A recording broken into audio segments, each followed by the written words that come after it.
Aloha and welcome. I'm Jaime Ocon, and here's what happened this week.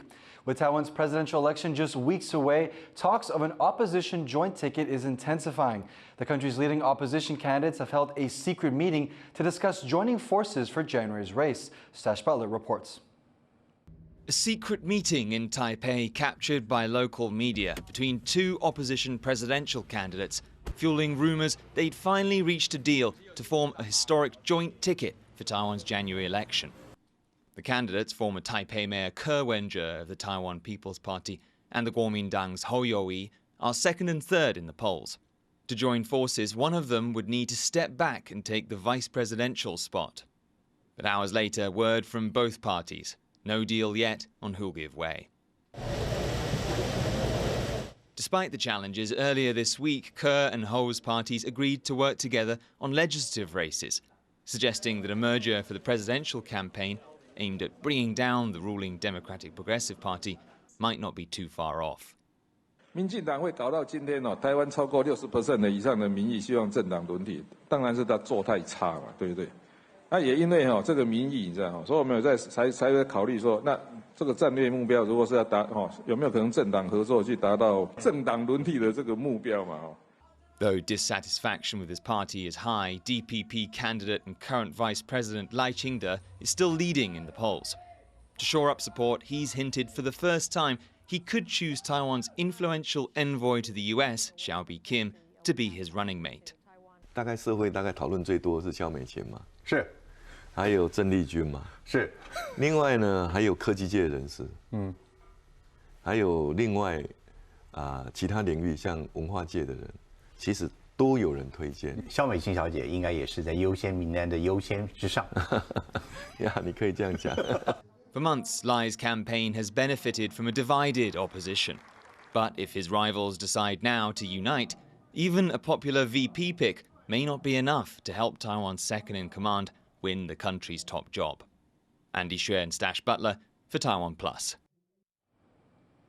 Foxconn founder Terry Guo says he's gathered the signatures needed to run as an independent in Taiwan's presidential election next year. Our reporter Edmund was on the scene in Taipei as he delivered the forms to be counted. We have just seen the billionaire founder of Foxconn, Terry Guo, go into this building to deliver the almost 300,000 signatures needed to run as a presidential candidate in Taiwan's January presidential election. 今天呢是一个非常重要的日子。 台湾人民追求民主自由的心声。 It's the latest step on what has been a long journey for Guo. He originally wanted to run as the opposition Kuomintang candidate, but when they picked someone else, he decided to go it alone.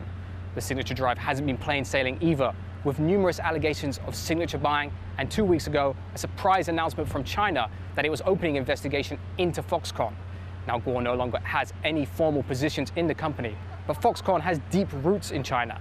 That's where it makes Apple's iPhones and many other electronics. Guo is seen as being a very friendly figure towards China due to these business links, and he has called repeatedly for peace talks and more economic exchanges with China. Beijing opening the investigation at this time has been seen as a signal by some that China's ruling Communist Party wants Guo to withdraw from the race. But for now, he's continuing on. It's up to the Central Election Commission and authorities here to check and see if he's gathered all of the necessary signatures. If so, he'll be able to register as a candidate at the end of this month. 每一份联署书对我都是一份责任，每一份联署书对我都是一份鞭策。 Whether he'll do so is another matter. There's still talks ongoing between other opposition candidates about forming a joint ticket, and Guo himself has said he'd like to unite the opposition. Passing the signature threshold will give him a stronger hand in any talks, but just a few months out from voting day, it's still unclear how this race will shape up. Justin Wu, Sam Hui, and Ed Moon in Taipei for TaiwanPlus. Taiwan is looking to attract more foreign talent as it grapples with a labor shortage. The government recently opened a new service center to help recruit more people from overseas and help them get used to life in Taiwan. Leslie Liao looks at some of the most pressing challenges people face when they move here. Taiwan needs more workers, The government wants to attract nearly 500,000 foreign workers over the next decade to fill in labor gaps left by low birth rates and a shrinking population. 到2030年，就未来10年，当时来讲的话，我们到底需要多少的国际人才来补足我们这个人才上的缺口？40万人。To help bring more people to the country, the government recently launched Talent Taiwan, a service center tasked with recruiting foreign professionals. The center is an offshoot of Taiwan's Employment Gold Card Visa Scheme, a program that allows people to move to the country without being tied to an employer. Talent Taiwan is also supposed to help overseas workers get used to living in the country. That's because there are still many obstacles for foreigners who come and live here. Aside from giving you the card, once you exit the airport, you're more or less on your own when it comes to finding where do you want to live, where do your kids want to go to school, when it comes to finding many things, especially if you've lived most of your life overseas. Taiwan's Gold Card office surveyed 1,000 Gold Card holders last year and found that 48% of respondents had negative experiences with Taiwan's banking system. It was the top reported problem. What I have been hearing is the issue of banking, which every foreigner keeps talking about, that perhaps Taiwan banking need to be updated and modernized. I went to like 5 banks when I wanted to open a bank account. The first 4 I struck out. Even the Gold Card office's website admits that banking is an obstacle for foreign nationals. It says that people should mentally prepare and expect to spend half a day opening an account. The second most reported problem for people new to Taiwan is the language barrier. 45% of respondents said the local Mandarin Chinese language gave them problems, and that could complicate troubles at the bank. A lot of times it comes down to tellers not wanting to serve foreigners for fear of being, having to speak English, any miscommunication, so they kind of push it away and they don't want to deal with it. But language issues go beyond banking. They may pose challenges for those coming to Taiwan with families. Especially for my wife, who, she has Mandarin, Taiwan roots, but her Mandarin is not native. And she has to deal with the school system, right? She has to deal with, these class line groups where there are 20 messages, 100 messages a day, all in Mandarin. The banking system and the local language are just 2 of about 3 dozen problems identified in the survey. But they're well-established Taiwanese institutions. So Talent Taiwan has its work cut out for it if it's going to make those 2 things more accommodating for foreign professionals.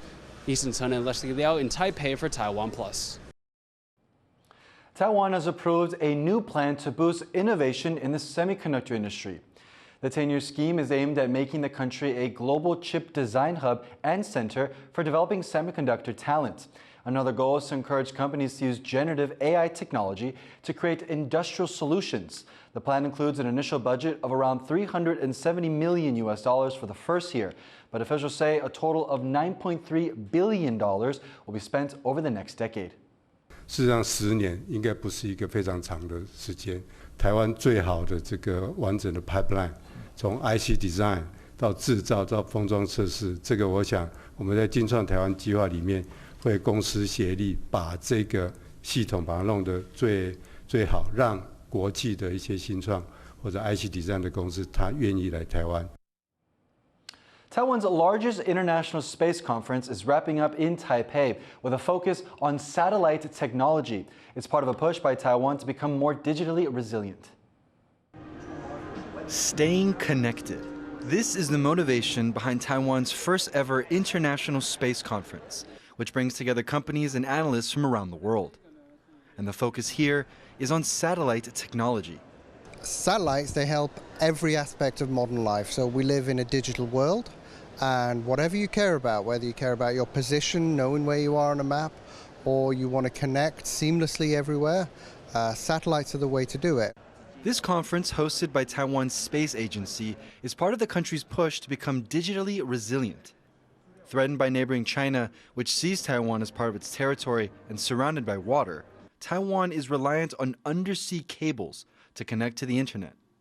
In fact, there are 14 of these submarine cables connecting at 4 points on the main island. These cables can be easily damaged, and in the islands of Matsu, cables have been severed more than 20 times in the past 6 years. Early this year, 2 of those cables were allegedly damaged by Chinese ships. 这个海缆的这个部分的话，万一在接受到类似像战争或者是一些地震之类的意外灾害的时候，它发生中断的时候，对台湾自己本身来说，对外的沟通基本上就失去了。To resolve this weakness, Taiwan is turning to its space industry. Taiwan is looking to invest more than $10 billion in its space sector by 2025. Specifically on its satellite capabilities.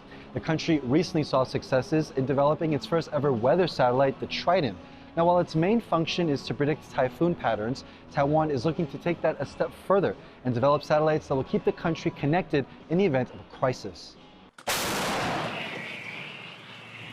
Another motivating factor has been Russia's invasion of Ukraine. Even though Russia targeted key communication infrastructure in the initial stages of its invasion, Ukraine was able to maintain contact with the outside world through satellite internet. These kinds of cheap and accessible satellites are known as low Earth orbit satellites, or LEOs. They're much easier to put into orbit compared with other far orbit satellites, which means Taiwan could have hundreds of them in space, creating a network that still functions even if one or two are knocked out. This would be crucial for Taiwan in the case of an attack. These satellites could be used to coordinate a defense plan and monitor military activity. And it's important because, as we've learned from Ukraine in times of crisis, that kind of redundancy is important not just for the connectivity, but also for military planning and the conduct of military operations. Taiwan's digital minister, Audrey Tang, has already pledged to build more than 700 satellite terminals to help the country stay connected in the event of an attack. These would provide backup internet access, not only helping the military identify any threats, but also keeping the country connected to the outside world. One of the big lessons from Ukraine was the importance of the commercial space industry in providing that information that was critical for Ukraine to call out Russian activity nice and early. Taiwan is on a very interesting growth path here in a new industry of space. Already got a significant number of satellites in low Earth orbit and big ambitions to build more and more capabilities. With Taiwan's space sector expected to lift off in the next few years, the country is hoping to put the lessons learned from Ukraine into action, not only reinforcing its connectivity, but also remaining digitally resilient and prepared for any crisis. Joseph Wu and Jaime Ocon in Taipei for TaiwanPlus. Taiwan has joined a NASA program to monitor air quality around the country's main island. Laura Stewart explains the global implications. Surrounded by mountains and forests, and in the clouds, the Lulin Atmospheric Background Station was set up in 2006 to monitor air pollution in the Asia-Pacific region.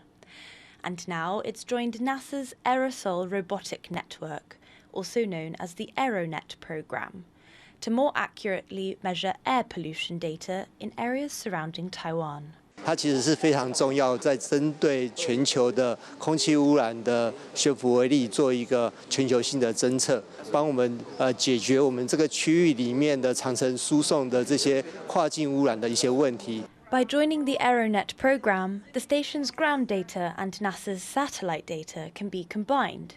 This means air quality can be more accurately analysed, and the data will meet international standards.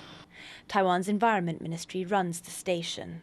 到现在卫星的应用非常的广泛但是卫星在天空中飞过以后拍照，那出来做资料的解析，那用什么来做标准做校正？那就需要这个太阳光度计用地面的这些资料。请部长自赠随身碟。 Taiwan's background monitoring station is only the third AeroNet calibration platform in the world, alongside stations in Hawaii and Spain. Researchers say the program will help other countries work with Taiwan on data verification to help monitor climate change and air quality in Asia.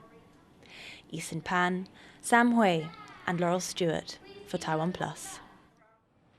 Thank you for watching. Here's what happened. Finally, take a look at these Santa Clauses, freshly graduated from Brazil's School of Santa Claus. I'm Jaime Ocon. Take care and see you next time.